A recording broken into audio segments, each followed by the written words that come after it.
Good evening, ladies and gentlemen. My name is Fishley's. Welcome to my channel. As you can see, we've ended up on Green Ridge today in a ground strike mission.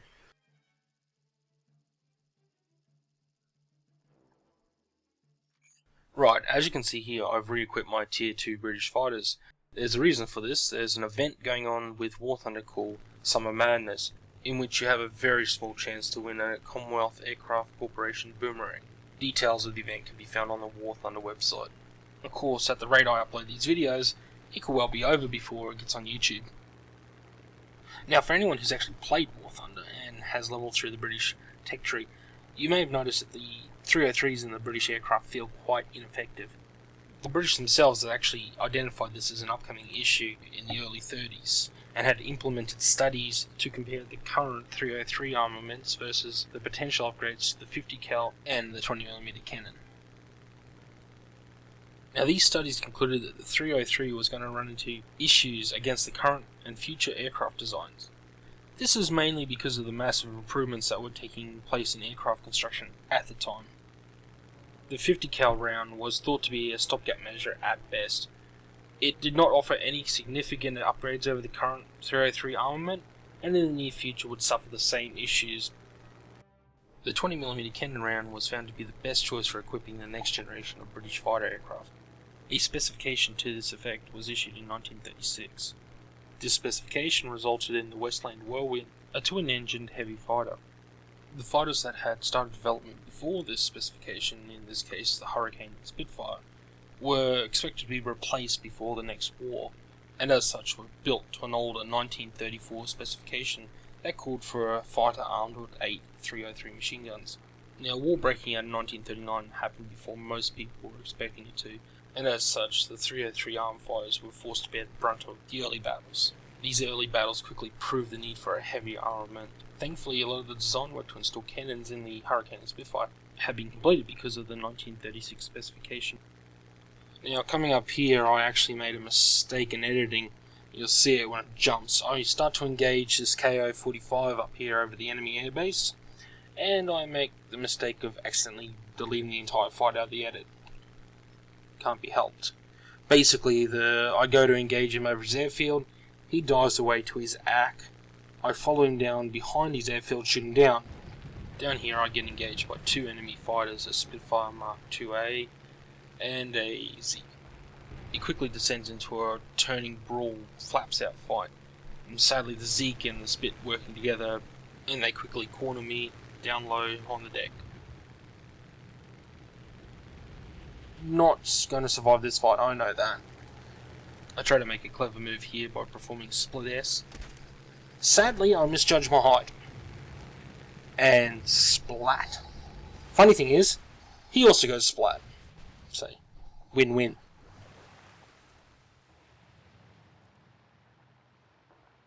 Right, so let's get a bit more fighter action here.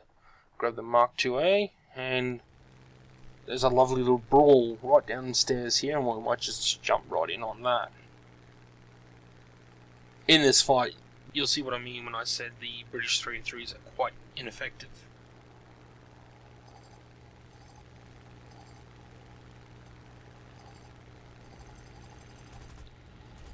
On this Mark IIB, I've actually equipped full tracer rounds in the ammo loadout, and I think that's actually a mistake.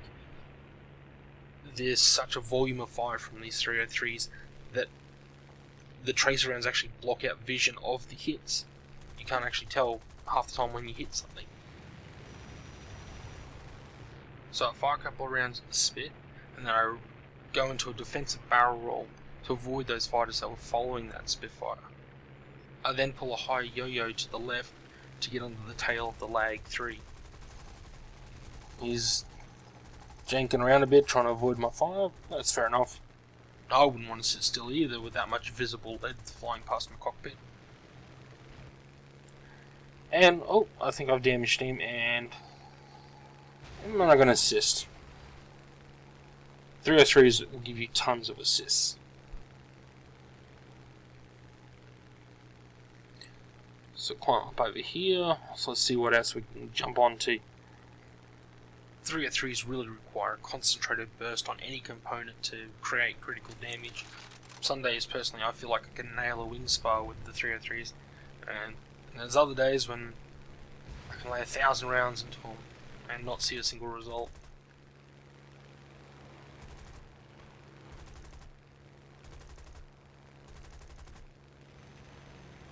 He's on the tail of this P400, trying to scare him off, but he doesn't seem to be scared of 303s. Whoa, that was close. Come on, get on the tail of this guy. Just do some critical damage. Something. Take an engine. Take out his gun. Tail. Rudder. No. Die. Damn it. Die. Oh, I got his cooling system. Hurrah. Oh. Well, it happens in a brawl. You hit someone else. Tough luck. Okay, let's grab something with cannons. Show you the difference.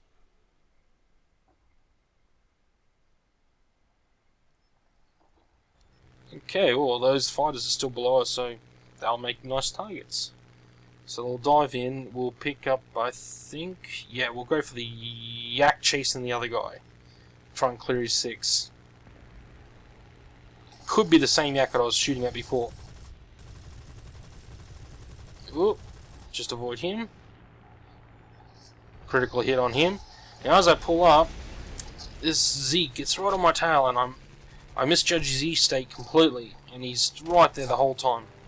Which of course ends with me very quickly dead. I expected him, having dived down from that altitude, to have too much energy, and when I pulled up, I was hoping for him to overshoot me in the turn, so I could push down on the elevators and get a shot off. Oh, someone died. It must have been that yak. Hopefully it was the yak. Put enough bullets into him. Now the bow fighter, compared to the other planes featured so far, is not lacking in armament.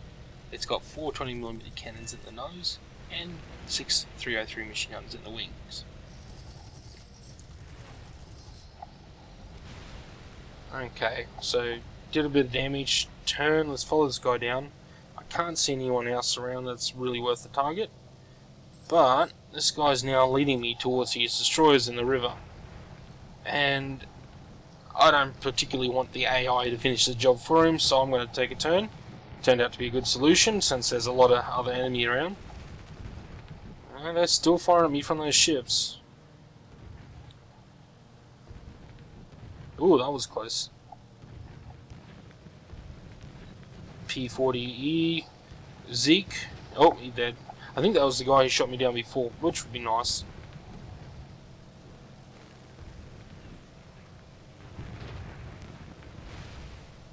Okay, loop up over the top. Let's see if we can deal with this P40. He's on the tail of the Typhoon.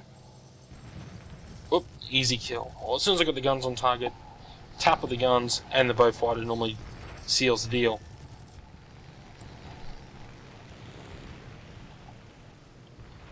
This leg 3, he's kept his energy, he's running away from me.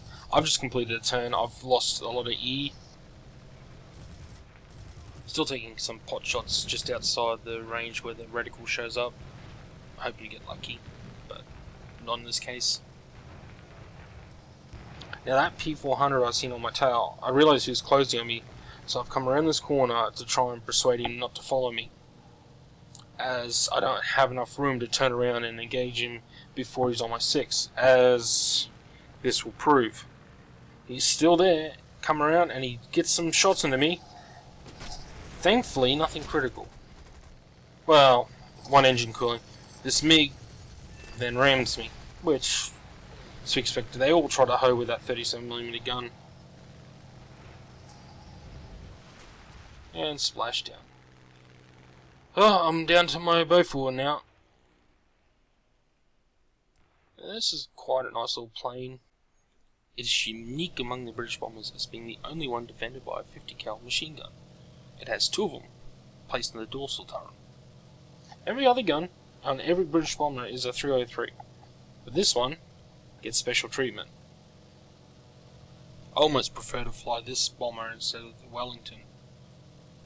It may lack the large bomb carrying capacity of the Wellington, but having that extra punch and defense and a little bit more maneuverability, I find sometimes that's more preferable.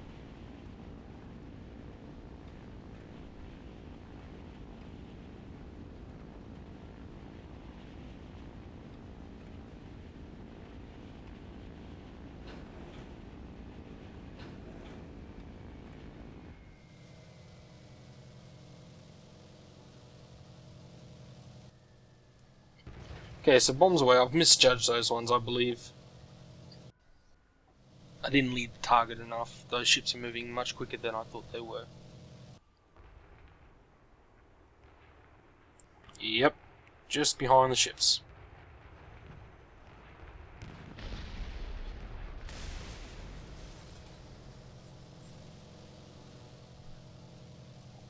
Oh, it's a close game.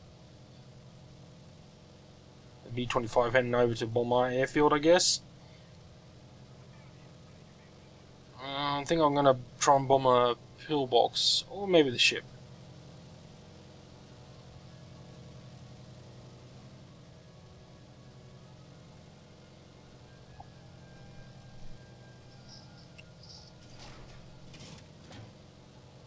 I believe I've got the 500-pound bombs equipped in this plane at the moment.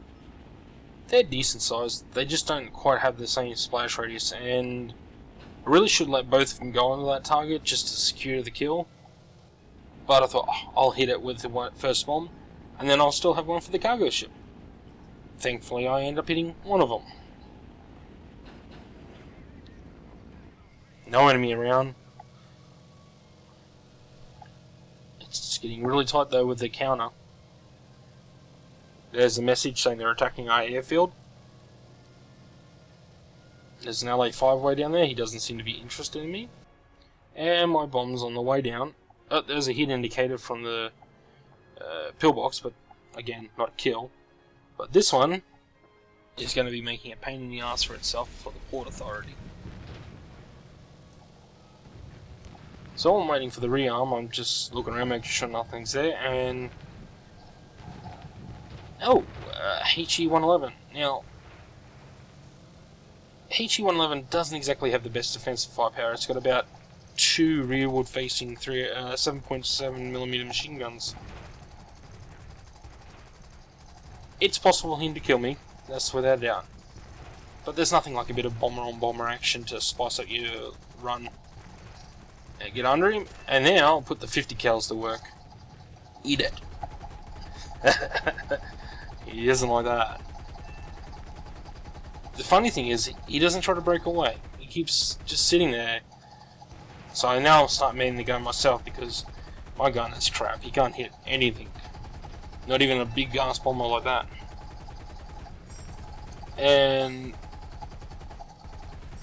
that's it, out of ammo.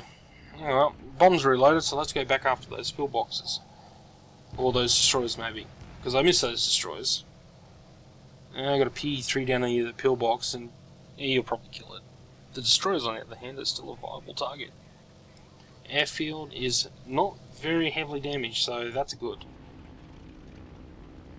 Let's see if I can aim these better. I think I gave enough lead on both those bombs. I never find out the result of those hits because sadly I was too busy chasing back after my friend in the HE-111.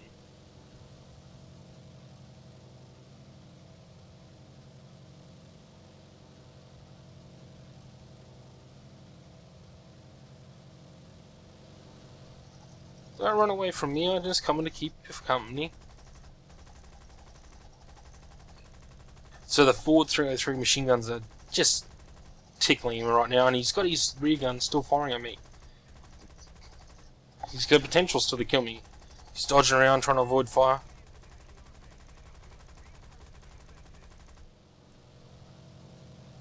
Yeah, this is where I lay into his cabin. I'm trying to aim for the pilot, and that's exactly what I get. Cool. Right, bombs are just reloaded. And I'm going, right, what's the last target? So those destroyers look like they disappeared. I don't know who killed them, but they're dead. Right, The enemy pillbox is just over there. That's the last ground target left on this entire map. If I can bomb it, then I don't have to race the enemy to see who can knock out each other's airfield quicker.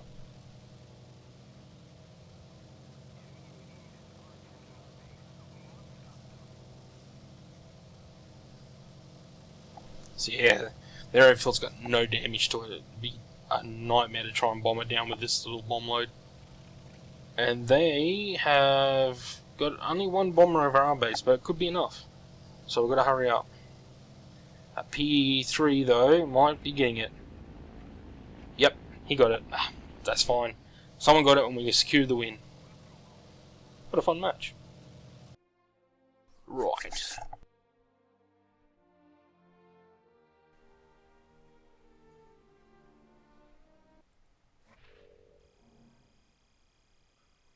Right, so we've got a couple of Defender medals, multi-strike award. That's the last of the research I need for the Beaufort. Yeah, it's a very nice game. Third in the team, that's not too bad.